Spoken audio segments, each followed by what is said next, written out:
نحمده نصلي على رسوله الكريم اما بعد فاعوذ بالله من الشيطان الرجيم بسم الله الرحمن الرحيم فاستجاب لهم ربهم أني لا أضيع عمل عامل منكم من ذكر أو أنثى بعضكم من بعض إلى آخر آية. قال الله تبارك وتعالى ولا تنكحوا المشركات حتى يؤمن ولا عامة مؤمنة خير من مشركة ولو أعجبتكم ولا تنكحوا المشركين حتى يؤمنوا والعبد مؤمن خير من مشرك ولو أعجبكم أولئك يدعون إلى النار والله يدعو إلى الجنة والمغفرة بإذنه ويبين آياته للناس لعلهم يتذكرون. صدق الله العظيم. رب اشرح لي صدري ويسر لي امري واحلل عقدة من لساني يفقهوا قولي. اللهم ربنا الهمنا رشدنا واعذنا من شرور انفسنا. اللهم ارنا الحق حقا وارزقنا اتباعه وارنا الباطل باطلا وارزقنا اجتنابه. آمین یا رب العالمین.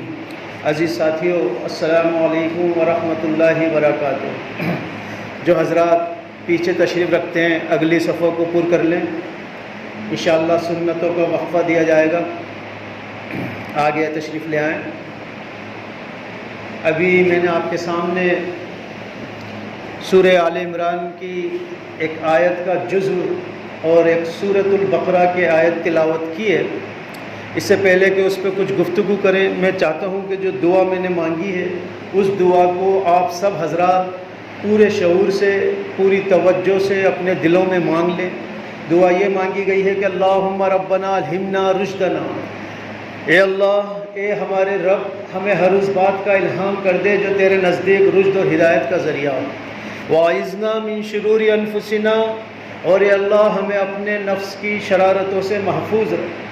اللہم ارنا الحق حقا وارزقنا اتباعہ، اے اللہ ہمیں حق کو حق ہی دکھا اور اس کی اتباع کرنے کی، اس کو ماننے کی، اس پر چلنے کی توفیق عطا فرما. وارنا الباطل باطلا وارزقنا اجتنابہ، اور اے اللہ ہمیں باطل کو باطل ہی دکھا اور اس سے اجتناب کرنے کی، اس سے بچنے کی توفیق عطا فرما.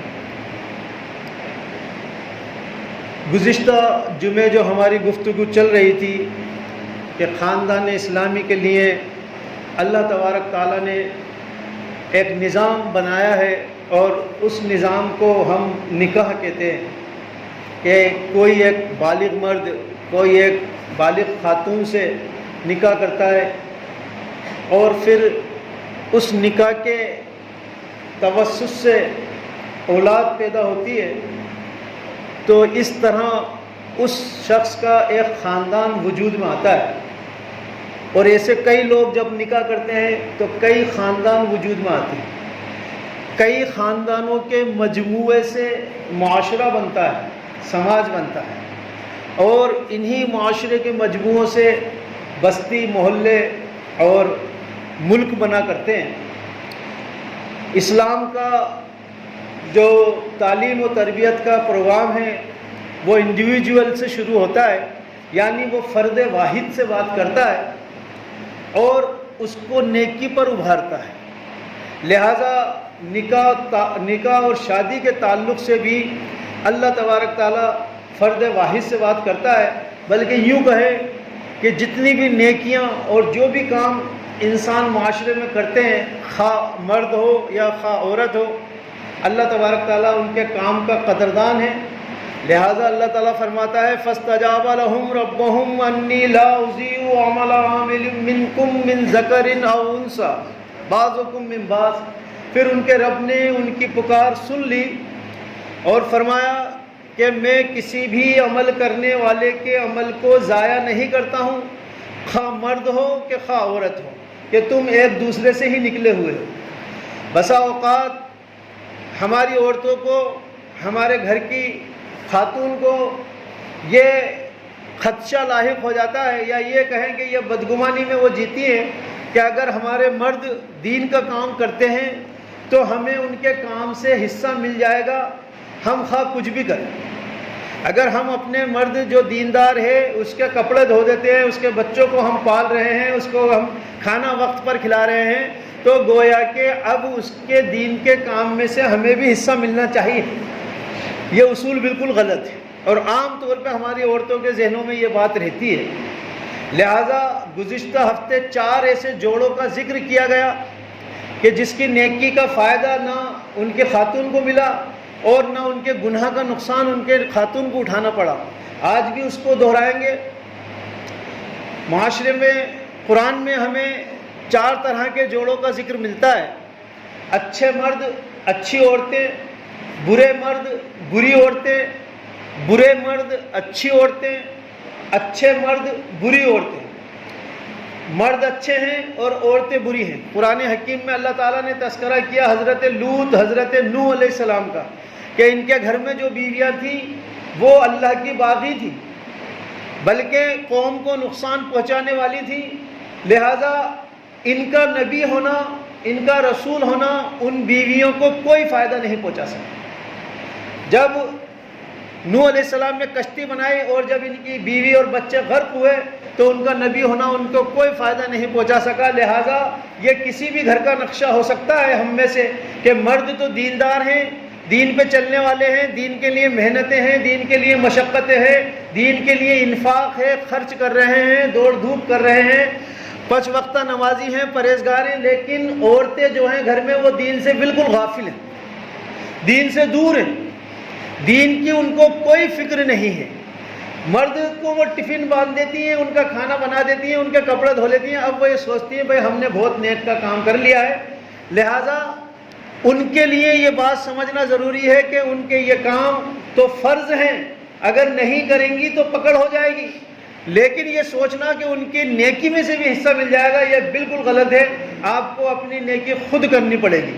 لہٰذا یہ کسی بھی گھر کا نقشہ ہو سکتا ہے کہ مرد دیندار ہیں اور عورتیں دین سے دور ہیں۔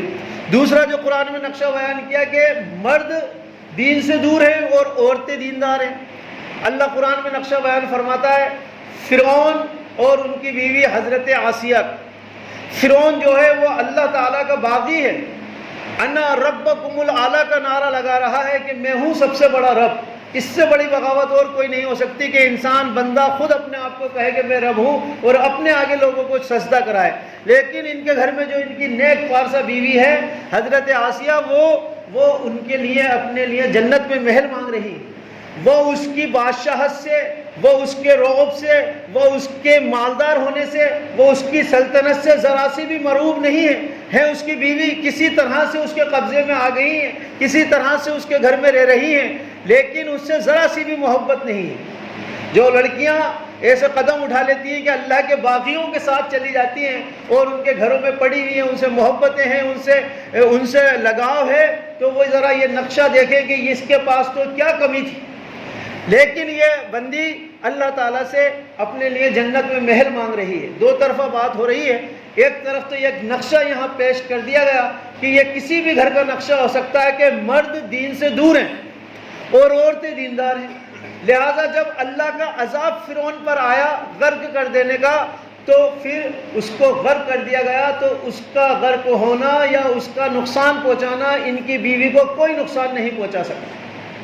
لہٰذا یہ کسی بھی گھر کا نقشہ ہو سکتا ہے کہ مرد دین سے دور ہیں، دین سے غافل ہیں، پڑی نہیں پڑی اور حرام حلال کا تصور ختم، ظلم و زیادتی کا تصور ختم، پتھر دل ہو گئے، سخت ہو گئے، دین سے دوری ایک کھول ہے، بس اس کو ادا کرنا ہے، باقی اللہ اللہ خیر صلی اللہ، جیسے چاہو ویسے جیو، اس نعرے پہ عمل ہو رہا ہے۔ تو یاد رکھیں کہ یہ دین سے دوری ہے، اور اگر گھر میں خاتون دیندار ہے تو پھر وہ اپنا حصہ پائے گی، ہمیں اپنا حصہ مل کر رہے گا۔ تیسرا نقشہ جو کسی بھی گھر کا ہو سکتا ہے، برے مرد بری عورتیں۔ یہ نقشہ قرآن میں بیان کیا ابو لہب اور اس کی بیوی ام جمیل کا۔ سورہ لہب کے اندر اس کا تذکرہ آیا۔ سنتوں کا وقفہ دیں گے، تشریف رکھیں بھائی، بیٹھ جاؤ، سنتوں کا وقفہ دیں گے، آگے آ جاؤ، بلکہ اگلی صفحے پر کرو۔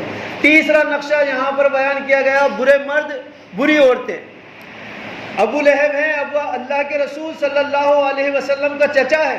ذرا غور کریں، بنفس نفیس آپ صلی اللہ علیہ وسلم کو صبح شام دیکھ رہا ہے، عربی بھی جانتا ہے، قرآن بھی سمجھ رہا ہے، دعوت بھی سمجھ رہا ہے، لیکن یہ ہے کہ بدبختی ہے اور دین سے دوری ہے اور اللہ کی طرف سے ایک فیصلہ ہے کہ اس کو نہیں ملے گا، لہذا وہ باغی ہو کے اللہ کے رسول صلی اللہ علیہ وسلم کا دشمن ہے، آپ صلی اللہ علیہ وسلم کے خلاف تقاریریں کرتا ہے، بلکہ اس کی بیوی جو ہے وہ کانٹے بینتی ہے اور آپ صلی اللہ علیہ وسلم کی راہ میں فجر میں بچھا دیتی ہے۔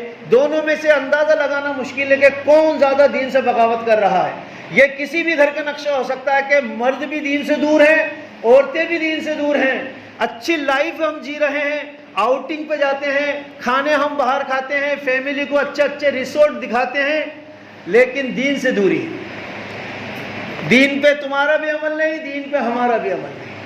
وہی بات کہوں گا کہ وہ جمعے کے دن نکلتا ہے سفید رومال، وہ سر پہ ہم ڈال کر آ جاتے ہیں، یا کوئی کبھی مغرب میں اللہ کا ڈر ہو جاتا ہے تو مغرب پڑھ لیتے ہیں۔ یہ حال ہماری عورتوں کا ہے، ورنہ ان کی زندگی ہے ٹی وی، یا آپ ادھر آئے وہ اپنے مارکیٹ میں شاپنگ میں بزی۔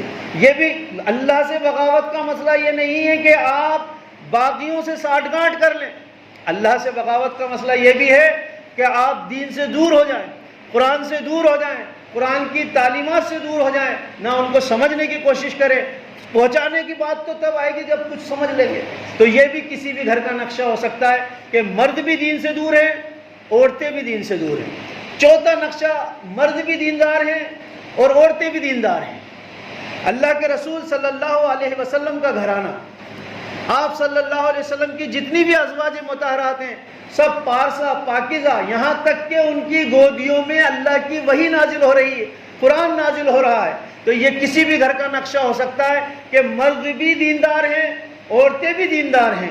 اب آپ ریپیٹ کریں، 4 نقشے میں نے آپ کو بتائے، ہر شخص غور کرے کہ اس کا نقشہ کون سا ہے اور وہ جس نقشے میں ہے کیا یہ کامیاب نقشہ ہے، کیا یہ وہی ٹرین ہے جو ہمیں جنت تک پہنچا سکتی ہے جس میں ہم بیٹھے ہوئے ہیں۔ کہیں ایسا نہ ہو کہ یہ ٹرین کہیں جہنم کے دروازے پہ جا کے رک جائے۔ لہذا غور کریں، اچھے مرد اچھی عورتیں، مرد بھی دیندار عورتیں بھی دیندار۔ کم و بیش ہو سکتا ہے، گریں گے پڑیں گے توبہ کریں گے پھر اٹھیں گے پھر چلیں گے، یہ ہو سکتا ہے۔ دوسرا، برے مرد بری عورتیں، مرد بھی دین سے دور، دین سے غافل، عورتیں بھی دین سے غافل۔ تیسرا، برے مرد اچھی عورتیں، مرد تو بالکل دین سے دور ہے، کمائی میں لگا ہوا ہے، اسے کوئی مطلب نہیں، نماز پڑھی نہیں پڑھی، اور عورتیں دیندار ہیں۔ یہ کسی بھی گھر کا نقشہ ہے۔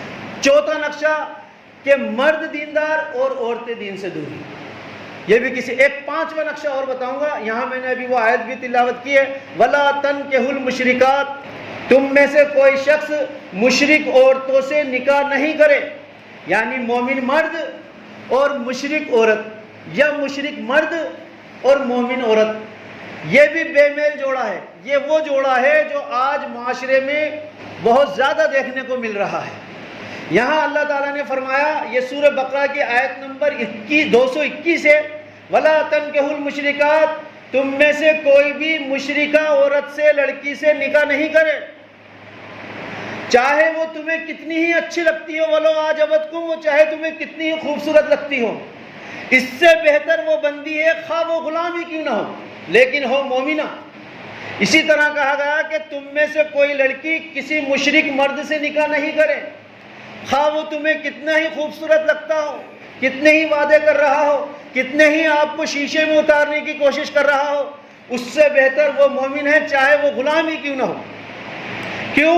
کیونکہ یہ تمہیں عذاب کی طرف، آگ کی طرف، جہنم کی طرف بلاتے ہیں، اور اللہ تمہیں جنت کی طرف اور مغفرت کی طرف بلاتا ہے۔ اور اللہ تعالیٰ نے یہ اپنی آیتیں کھول کھول کر بیان کر دی ہیں تاکہ تم لوگ اس کا بار بار ذکر کرو، بار بار لوگوں کو یاد دہانی کرو۔ لہٰذا غور کریں کہ ہمارے یہاں کی، بلکہ میں مردوں سے کہوں گا کہ پہلے وہ اپنے آپ کو روکیں، وہ اپنی نگاہوں کو روکیں، وہ اپنے جذبات کو روکیں، اور خاندان میں شادی کریں، اپنی نسل کو برباد نہیں کریں، نسل کا بقا رکھیں، اس کے اندر شادی کریں، اسی سے خاندان بنے گا، اسی سے تعلقات بڑھیں گے۔ لہٰذا یہ غور کریں، مرد خاص طور سے، کہ وہ اپنے آپ کو روکیں، پھر وہ روک پائیں گے۔ جب آپ غلطی کرتے ہیں تو بہنوں کو بھی لگتا ہے کہ ہاں یہ کر سکتے ہیں، جب بڑے کر رہے ہیں تو ہم بھی کر سکتے ہیں، اور پھر یہی ہوتا ہے جو آپ معاشرے میں آج دیکھ رہے ہیں۔ انشاءاللہ زندگی رہی تو اس پر مزید گفتگو اگلے ہفتے کریں گے۔ اللہ رب العزت کہنے سننے سے ادا عمل کی توفیق عطا فرمائے۔ جن حضرات نے سنتیں ادا نہ کی ہوں، سنتیں ادا کریں۔